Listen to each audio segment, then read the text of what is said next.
रात को सोते हुए बहुत से लोग खर्राटे लेते हैं और जिसकी वजह से आसपास वाले लोग जो हैं वो डिस्टर्ब होते हैं। असल में खर्राटे आते क्यों हैं, इस पे ज़रा बात करते हैं। ये हमारी सांस का पूरा सिस्टम है, रेस्पिरेटरी सिस्टम है, ये हमारे फेफड़े हैं।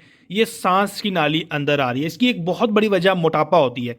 अगर यहाँ पे मसल्स ज़्यादा होंगे मोटापे की वजह से, तो वो सांस की नाली को कंप्रेस करेगा। जब वो सांस की नाली को दबाएगा, ऑटोमेटिकली सांस लेते हुए, लेटे हुए, जब सोते हुए सांस की रफ्तार थोड़ी सी ज़्यादा होती है, तो उसकी वजह से मुख्तलिफ किस्म की आवाज़ें पैदा होती हैं, जिसको स्नोरिंग यानी खराटे कहते हैं, जो ज़्यादातर ओबीज लोगों के अंदर, मोटे लोगों के अंदर होता है। इसके अलावा बहुत सारी दूसरी वजूहात भी होती हैं, ख़ासतौर पर वो लोग जिनको टॉन्सिल्स का इशू होता है, गले में टॉन्सिल्स का इन्फेक्शन होता है, टॉन्सिल्स की सोजिश हुई होती है, उसकी वजह से भी एयरवेज जो है, सांस की नाली जो है वो ब्लॉक हुई होती है, वहाँ से हवा सही तरीके से पास नहीं हो पाती।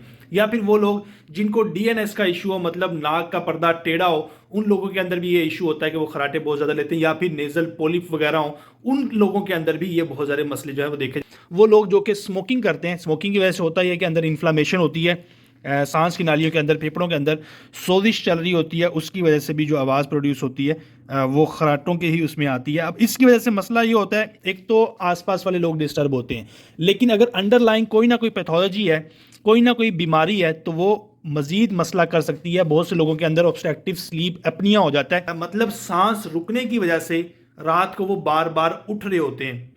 अब ऐसे लोग खासतौर पे जो कि मोटापे का शिकार होते हैं, उन लोगों के अंदर सबसे बेहतरीन चीज़ तो ये है कि आप अपने वज़न को कम करें। जब तक ये वज़न कम नहीं होगा, ये जो है ओएस से, जिसको हम कहते हैं ऑब्स्ट्रक्टिव स्लीप एपनिया, ये ऐसे ही चलता रहेगा कि रात को सांस खराब होने की वजह से नींद बार बार ख़राब होती रहेगी और इसका कोई और इलाज नहीं है, सिर्फ और सिर्फ वेट को कम करने के लिए। और जिन लोगों में स्मोकिंग की वजह से है, जिन लोगों में नेजल पोलिक है, टॉन्सिल्स का अगर इशू, तो ये सारी की सारी चीज़ों को आपने रूल आउट करना है, तभी जाके ये चीज़ें ठीक होंगी। इसके अलावा बहुत सी ऐसी बीमारियां भी हैं, और वो लोग जिनको थायराइड का इशू होता है, हाइपोथायराइडिज्म के अंदर भी ये कंडीशन हो सकती है। जिनको ब्लड प्रेशर का इशू होता है, उन लोगों के अंदर भी ये चीज़ें होती हैं। जिनको अस्थमा या फेफड़ों की कोई पुरानी बीमारी चल रही होती है, तो उन लोगों के होता यही है कि अंदर इन्फेक्शन चल रहा होता है कोई ना कोई, जिसकी वजह से स्नोरिंग प्रोड्यूस हो रही होती है।